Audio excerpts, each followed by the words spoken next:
Madam Speaker, Qasem Soleimani, as we've discussed, many of us discussed today, he was a terrorist and a terrorist supporter.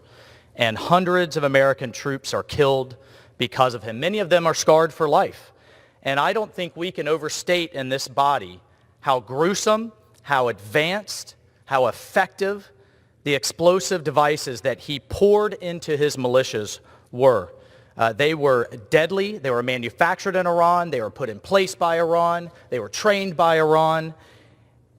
And they had the capability to completely penetrate our armored vehicles. Soleimani worked hand in hand, in addition to this, with Assad in Syria, a serial human rights abuser, and waged even chemical warfare on his own people, literally killing tens of thousands. And because of him, today, hundreds, if not thousands of families, including Gold Star families, just this past holiday, couldn't open up presents with their loved ones. No longer will they celebrate birthdays, holidays, because of this one evil man, this terrorist, because of his savage actions. And I, as a former Green Beret who have operated against these thugs for years, I am grateful to the intelligence officer, as my colleague Mr. Kinzinger just mentioned, to the members of the military who carried out this mission to prevent more lives from being lost. Soleimani was actively planning attacks in the coming weeks, in the coming days, in the coming months.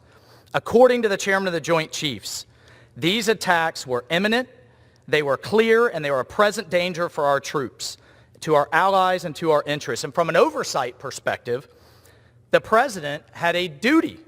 He had a duty to act, and I, for one, would be screaming from the rooftops if he had not taken appropriate action. So again, I am thankful for his leadership to take this monster out. Frankly, this should have been done a long, long time ago, years ago, by multiple previous administrations. It astounds me that this is up for debate.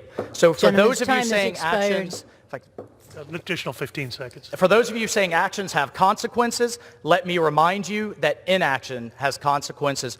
Go to Walter Reed or Arlington, or go visit the American contractor, as though that is some kind of term, the American that was killed just last week. His name was Narid Walid Hamid. He's from Sacramento, he's from California, and he was just buried. I think the answer for most Americans is this was warranted. It certainly was for me. I urge my colleagues to vote against the previous question and consider this resolution.